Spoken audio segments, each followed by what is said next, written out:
नमस्कार मित्रांनो, तर आपण उभे आहो गोपनीय तिळाच्या प्लॉटमध्ये। तर ही व्हेरायटी, या व्हेरायटीचं वैशिष्ट्य म्हणजे ही व्हेरायटी वाढते साधारण 6 फूट ते 7 फूट उंची वाढते। त्याचबरोबर याचा कालावधी जे आहे साधारण 100 ते 105 दिवसांमध्ये येणारी ही व्हेरायटी आहे। एकरी उत्पादन जे आहे हिचं साधारण 4 क्विंटल ते साधारण 7 क्विंटलपर्यंत उत्पादन देते। जर तुमचं खूप चांगलं नियोजन असेल तर साधारण 8-9 क्विंटलपर्यंत सुद्धा एकरी उत्पादन ही देण्याची क्षमता या व्हेरायटीमध्ये आहे। आणखी या व्हेरायटीचं वैशिष्ट्य म्हणजे या व्हेरायटीचे जे बुडं असतात एकदम मजबूतीमध्ये असतात।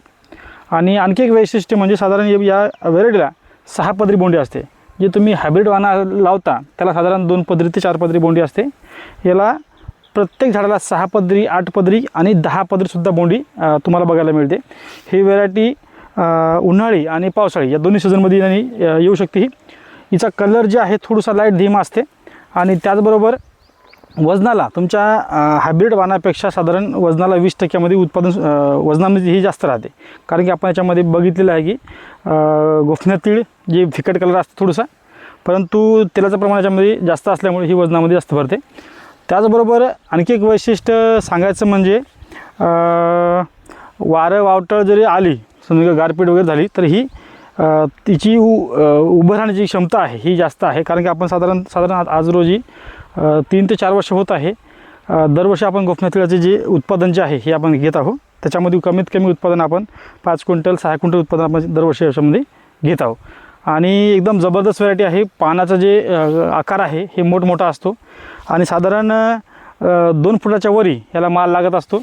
साधारण आज याची उंची झाली साधारण 3-3.5 फुटापर्यंत आणि 2 फुटाच्या वरी याला माल लागण्यासाठी सुरुवात होते। आणि सुरुवातीला 2 बोंडी, नंतर संपूर्ण 6 बोंड्या टाकत ही साधारण माझ्या डोक्याच्या वर, आता माझी हाईट 6 फूट असेल तर माझ्या डोक्याच्या वर ही उंची याच्या व्हेरायटीची जात असते आणि जबरदस्त व्हेरायटी आहे। बऱ्याच शेतकऱ्यांना आपण यावर्षी ही व्हेरायटी दिलेली आहे।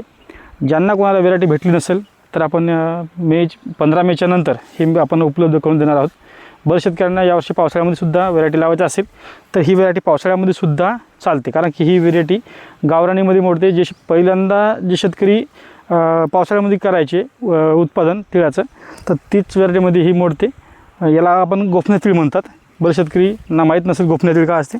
जे लोक जुने आहेत त्यांना माहीत असेल गोफण्या तिळाचे वैशिष्ट्य काय असते। उंची 6 पदरी बोंडी, 6 ते 7 फूट उंच असं याचं वैशिष्ट्य जे आहे हे आपल्याला म्हणता येते। हे आपण साधारण केलेलं आहे 1 एकर क्षेत्रामध्ये। तर 1 एकर क्षेत्रामध्ये साधारण 2 किलो आपण बियाणं या ठिकाणी वापरलेलं आहे। थोडंसं प्लॉट एक वेळेस दाखवू म्हणजे, आणि याची पेरणी जी आहे ही बैलावर केलेली आहे। आपण पाहू शकता बैलाच्या सहाय्याने पेरणी केलेला हा प्लॉट आहे। बरेच शेतकरी ट्रॅक्टरनं वगैरे करत असतात तर याच्यामध्ये मशागत आहे ती म्हणजे फक्त रोटावेटर केलेलं आहे। तर याच्यामध्ये सोयाबीन प्लस तूर असं ह्याच्यामध्ये होतं। त्यानंतर याच्यामध्ये तूर निघाल्याबरोबर याच्यामध्ये रोटावेटर केलं आणि बैलाच्या सहाय्याने एकरी 2 किलो याच्यामध्ये पेरणी केली आहे। पेरणी करताना याला सुरुवातीला 20-0-13 एकरी 1 बॅग असं याला खताचं व्यवस्थापन दिलेलं आहे। आणि साधारण 40 दिवसाला याला युरिया एकरी 1 बॅग या पद्धतीने दिलेलं आहे। फवारणीमध्ये याच्यामध्ये अटॅक असते ते म्हणजे पांढऱ्या माशीचा, पांढरी माशी, हिरवा तुडतुडा आणि चिकटा हीच अटॅक याच्यामध्ये राहते। त्याच्यामुळे तुम्हाला आलिकासारखे कीटनाशक किंवा मग इमिडोक्लोरोप्राईड किंवा मग ॲक्ट्रासारखे जे कीटकनाशक आहेत याचा तुम्हाला वापर त्या ठिकाणी करावा लागेल। आणि पीक जे आहे साधारण तुमचं 35 दिवसापासून व समोर हे पीक वाढत असते।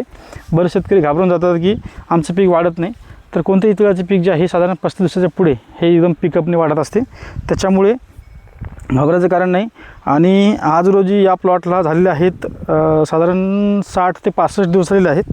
तर 65 दिवसामध्ये 3 फुटापर्यंत वाढलेले आहे आणि इथून पुढं आणखी हे साधारण दर 10 दिवसाला साधारण 1 ते 1.5 फूट वाढणार आहे। आणखी इथून आहे ही त्याला संपूर्ण जेव्हा बोंड लागतील तेव्हा आपण संपूर्ण व्हिडिओ पुन्हा एक वेळेस टाकणार आहोत आणि हार्वेस्टिंगचा सुद्धा व्हिडिओ आपण याच्यामध्ये हे टाकणार आहोत। तर पाहू शकता जबरदस्त संपूर्ण शेतामध्ये एकसमान उंची वगैरे आहे। आणि याला तुम्ही शेवटपर्यंत सुद्धा स्प्रिंकलर पाणी देता येते। त्याचबरोबर तुम्ही पटपणे सुद्धा देता येते। स्प्रिंकलर पाणी दिलं तरी याची फुलगळ जी आहे ही होत नसते। तर एक वेळ दाखवा 6 पदरी बोंडे आपण जे म्हणतो हे पाहू शकता फुलावून कळतं आपल्याला 1 2 3 या बाजूला 3 आहेत आणि एकूण 3 आहेत 1 2 3 म्हणजे 6 बोंडी आणि एकदम गोफत जाते। हे जसं आपण महिला वेदिंग घालतात त्या पद्धतीचं हे गोफनच जाते पूर्ण। म्हणजे जशी वेणी घालतात त्या पद्धतीने ही ओत जाते. म्हणजे 6 पदरी बोंडी या व्हरायटीचे वैशिष्ट्य आपल्याला म्हणता येते. आणि पानाचा कलर म्हणजे साईज जी आहे ही बाकीच्या याच्यापेक्षा खूप मोठा असते. हाताहवानी पाने जी आहेत ही याच्या ठिकाणी होत असतात. याच्यामध्ये थोडंसं सुरुवातीला गारपीट असल्यामुळे थोडंसं नुकसान याच्यामध्ये झालेलं आहे, परंतु पुन्हा हे सावरत आहे प्लॉट. आणि याला फवारीची व्यवस्थापन बुरशीनाशक वगैरे पद्धतशीर मारल्यामुळे थोडंसं प्लॉट ही सावरलेलं आपल्याला दिसते. तर अशा पद्धतीने ही गोपनीय तीळ आहे साधारण 1 एकरमध्ये आपण लागवड केलेलं आहे. धन्यवाद.